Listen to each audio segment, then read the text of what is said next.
सवालों के जवाब हमने पहले एडिशन में दिए। नतीजों का दौर है तो मैनेजमेंट से भी हमारी चर्चा चल रही है और अब हमारे साथ जुड़ चुके हैं इंडीक्यूब के management. Company work space solutions provide करती है। इसमें प्राइवेट ऑफिसेज से लेकर फ्लेक्सिबल डेस्क तक का सर्विस की बड़ी रेंज शामिल है। कंपनी के दूसरी तिमाही के नतीजे मिले जुले रहे। सालाना आधार पर आय में करीब 39% का इजाफा हुआ, वहीं एबिटा में करीब 43% की ग्रोथ देखने को मिली। कंपनी का एक मुश्त जो घाटा भी है वो 52 करोड़ से घटकर करीब 30 करोड़ रह गया है। नतीजों और आगे की योजनाओं पर चर्चा के लिए हमारे साथ जुड़ रहे हैं इंडीक्यूब के को फाउंडर और सीईओ ऋषि दास साहब। ऋषि, थैंक यू सो मच अपना कीमती समय देने के लिए। अच्छा लग रहा है आपसे बातचीत करते हुए और मैं नंबर से ही गुजर रहा था और मैं कहूँगा कि ये क्वार्टर तो मतलब बेस्ट क्वार्टर रहा है आपके। अगर रेवेन्यू के हिसाब से देखें तो जिस तरह की रन रेट साफ तौर पर देखने को मिली है, कितनी सस्टेनेबल सेकेंड हाफ में आपको दिख रही है? धन्यवाद। देखिए, जो रेवेन्यू ग्रोथ है वो काफी सस्टेनेबल दिखाई दे रही है। अगर आप पूरे H1 का देखेंगे, क्वार्टर का 38% रहा है, H1 में भी 33% रहा है। और इस क्वार्टर में हमारे काफी सारे बड़े विन्स रहे हैं, जिनके रेवेन्यू रेंटल्स हमारे अगले क्वार्टर और कुछ इस क्वार्टर के एंड तक चालू होंगे। तो उससे वी आर वेरी होपफुल कि जो हमारा ये 30 से 35% के बीच का रेवेन्यू ग्रोथ है, ये हाईली सस्टेनेबल होना चाहिए। और या that's how we see the growth. चलिए, तो सस्टेनेबल ग्रोथ नजर आ रही है। जी। आपने 1.3 मिलियन स्क्वायर फीट एवं इन ईयर ऐड किया है। ये जो पूरी डिमांड है वो कहाँ से ज्यादा आपको पेंटअप होती हुई दिख रही है? क्या ये जीसीसी से है, इंडियन एमएनसीज से है, या फिर स्टार्टअप का वेटेज ज्यादा है? जी। अगर आप देखेंगे, इंडिया में लास्ट क्वार्टर में करीब 20 million square feet real estate absorb हुआ है। और अगर पूरे 9 मंथ पीरियड में देखें जैन से अब तक, तो करीब 60 मिलियन स्क्वायर फीट एब्जॉर्प्शन है। ये रिकॉर्ड एब्जॉर्प्शन है। और इसमें ग्लोबल कैपेबिलिटी सेंटर्स का कंट्रीब्यूशन करीब करीब 40% है। और हमारे ग्रोथ में भी करीब करीब ग्लोबल कैपेबिलिटी सेंटर्स का 40% कंट्रीब्यूशन रहा है ग्रोथ में। और अगर आज हम देखें तो हमारा करीब करीब 50% एरिया और 50% रेवेन्यू जो है ग्लोबल कैपेबिलिटी सेंटर से आता है। और इसके साथ में जो मिड कैप आईटी कंपनीज हैं, उनमें अच्छी ग्रोथ दिखाई दे रही है। जो नॉन आईटी कंपनीज हैं, अपने ट्रेडिशनल इंडियन बिजनेसेस हैं, स्टार्टअप्स हैं, वहां पे भी अच्छी ग्रोथ है। तो ओवरऑल सब तरफ से ग्रोथ है, but definitely this whole thing, इसमें जो सबसे ज्यादा आगे लीड कर रहा है इस शो को, वो ग्लोबल कैपेबिलिटी सेंटर्स है। जीसीसी का जो योगदान है वो जी। कहीं ना कहीं बहुत ज़्यादा है और उससे कहीं ना कहीं वो नंबर्स में तब्दील हो रहा है।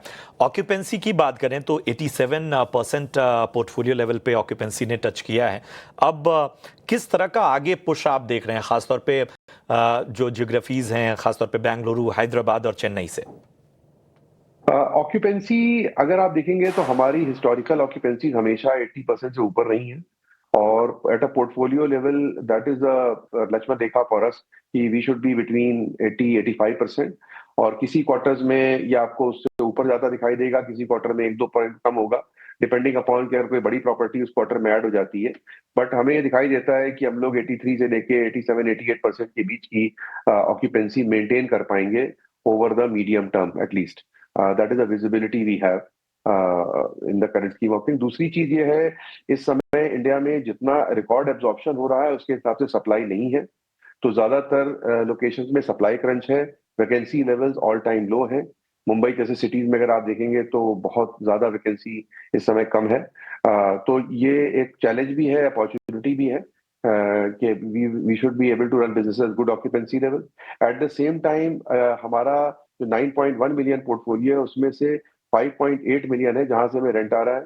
तो हमारे पास में अच्छी पाइपलाइन है 3.3 मिलियन स्क्वायर फीट की, जो हमें दिखाई देता है कि अगले 12 से 24 महीने के बीच में ऑपरेशनल होगी। तो हमें अपने पाइपलाइन के हिसाब से अगले फाइनेंशियल ईयर 27 में भी कोई सप्लाई को लेके प्रॉब्लम नहीं दिखाई देती है। और उसके आगे के लिए we are looking at signing build to suit और bigger projects which are green field projects, उन पे हम लोग एक्टिवली काम कर रहे हैं।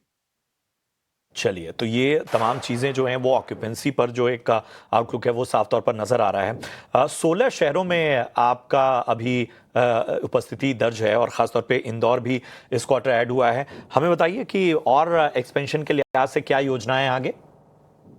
हमें दिखाई देता है कि इस क्वार्टर में और अगले क्वार्टर में हमारा ईस्ट में एक्सपेंशन होना चाहिए। एटलीस्ट 2 सिटीज वहां ऐड होनी चाहिए। We are also hopeful of adding 1 city up north also. तो मुझे उम्मीद है कि अगले 5-6 महीने के अंदर कम से कम 2 से 3 सिटी हमारी और ऐड होंगी और ये सिलसिला जारी रहेगा। इसमें क्योंकि इंडिया में करीब 50 सिटीज ऐसे हैं जिनकी पॉपुलेशन 1 मिलियन से ऊपर है और मोस्ट ऑफ देम इसमें स्टेट कैपिटल्स हैं। तो ये इसमें हम लोग कंटिन्यूअसली ग्रो करते रहेंगे। एट द सेम टाइम जब हम किसी बड़े शहर में हैं तो वहां पे भी हम लोग डबल डाउन कर रहे हैं क्योंकि शहर बहुत बड़े हैं। जैसे अगर आप देखिए नवी मुंबई है, अब एयरपोर्ट के अनाउंसमेंट के बाद वहां पे काफी ट्रैक्शन आना चाहिए। तो हम लोग उस तरह की लोकेशंस पे भी, नॉर्थ बैंगलोर है, इन सब में भी अपनी ग्रोथ को फोकस कर रहे हैं। तो यार 2 प्रॉन्ग्ड अप्रोच रहेगी। एक तो जिन जगहों पे सिटीज में हम ऑलरेडी हैं उनमें डीप जाएं और जहां हम नहीं है वहां पे हम अपनी प्रेजेंस दर्ज करें। सवाल के साथ मैं आपके पास आना चाहूंगा। हमें बताइए कि कौन कौन से ऐसे क्षेत्र हैं जहां पर आपको लग रहा है इन नंबर्स को देखते हुए और बिजनेस में जहां आपको लग रहा है कि आप को कहीं ना कहीं सुधार उसमें नजर आ सकती है, सुधार की गुंजाइश है। देखिए, इंडिया में 3-4 चीजें हैं। एक तो इंडिया में करीब करीब 1 billion square feet real estate है। इसमें से 50% रियल स्टेट ऐसा है जो 10 साल से ज्यादा पुराना है और 50% रियल स्टेट है जो कि ग्रीन नहीं है। तो आप इमेजिन करिए कि 2030 तक आते आते ज्यादातर बिल्डिंग ग्रीन बिल्डिंग में तब्दील होंगी। तो वहां पे हमें बहुत बड़ी अपॉर्चुनिटी दिखाई देती है। साथ में जैसे आप नरीमन पॉइंट का एग्जांपल लीजिए, वहां पे सी लिंक आ गया, मेट्रो कनेक्टिविटी आने वाली है। तो वहां पे बहुत सारी पुरानी बिल्डिंगों में रेनोवेशन होगा। तो वो बहुत बड़ी अपॉर्चुनिटी है। हमारे पूरे पोर्टफोलियो में 3 मिलियन स्क्वायर फीट एरिया ऐसा है जो हमने रेनोवेट किया है, जो बिल्डिंगें 20 से 50 साल पुरानी थी। तो वहां पे हमें लगता है कि काफी सुधार आएगा। साथ में हम लोगों ने सोलर पावर में काफी इन्वेस्टमेंट किया है। हमारी कर्नाटका में 70 मेगावाट का हमारे पास टोटल कैपेसिटी का प्लांट है, जिसमें से 20 मेगावाट हमारा है फर्स्ट फेज का, जिसमें 15 मेगावाट चालू हो चुका है। 5 मेगावाट इस महीने में चालू हो जाएगा। इसी तरह से महाराष्ट्र में हमने 5 मेगावाट का प्लांट लगाया है।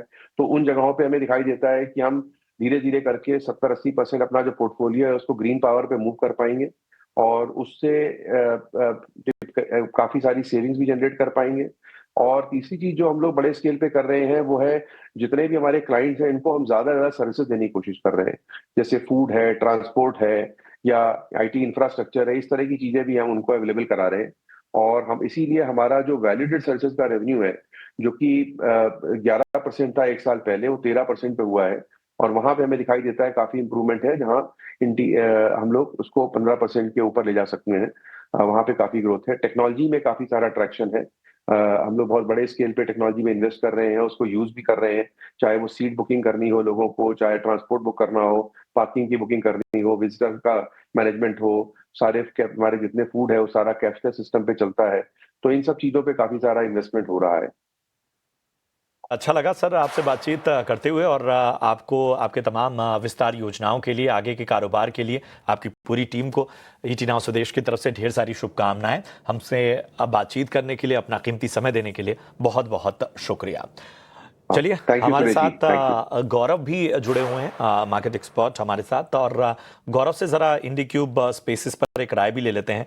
देखते ही देखते 6.5% की तेजी हमें देखने को मिल रही है। मतलब आप देखिए कि क्या नतीजों का इम्पैक्ट जो है वो स्टॉक पर देखने को मिला है। और आप देखिए कि लगातार जो है एक ऊपरी स्तरों से कंसोलिडेट होता हुआ नजर आ रहा था, लेकिन आज की तेजी तो बहुत ही हैरान कर रही है। 6.5% स्टॉक में एक जंप नजर आया है। बताएं गौरव, अगर आप ट्रैक करते हो इंडीक्यूब स्पेसेस को तो क्या राय होगी आपकी? शाम, गुड आफ्टरनून। इंडिक्यू पहले तो टेक्निकली तो असेस करना पॉसिबल नहीं है, डेटा बहुत ही लिमिटेड है और जितना अवेलेबल डेटा है उस हिसाब से मूवमेंट कुछ बहुत ज्यादा हुआ नहीं है। ऑल्दो आज के दिन के अंदर 6-6.25% का अपमूव जरूर दिखाई दे रहा है। तो purely on basis of chart तो एनालाइज करना पॉसिबल नहीं हो पाएगा स्टॉक को, बट जिस टाइप से मैं इसके फंडामेंटल्स को स्टडी कर पा रहा हूँ, एक स्टडी ग्रोथ ये कंपनी लगातार क्वार्टर एंड क्वार्टर बेसिस पे पोस्ट करती हुई आ रही है। मार्जिन आर स्टडी और अब इसका लॉस भी डिक्लाइन होता जा रहा है। तो आई थिंक गोइंग फॉरवर्ड इसके अंदर कुछ और बाइंग मोमेंटम बन सकता है। तो लंबी अवधि के लिए निवेश के लिए ही कंसिडर करना चाहिए, अभी छोटी अवधि के लिए इसे अवॉइड करना चाहिए। से आपको स्टॉक में बने रहना चाहिए छोटी अवधि के लिए, चूंकि डेटा लिमिटेड है तो उस हिसाब से आपको राय नहीं दी जा सकती। चलिए अब फटाफट से आपके सवाल लेते हैं। यूट्यूब के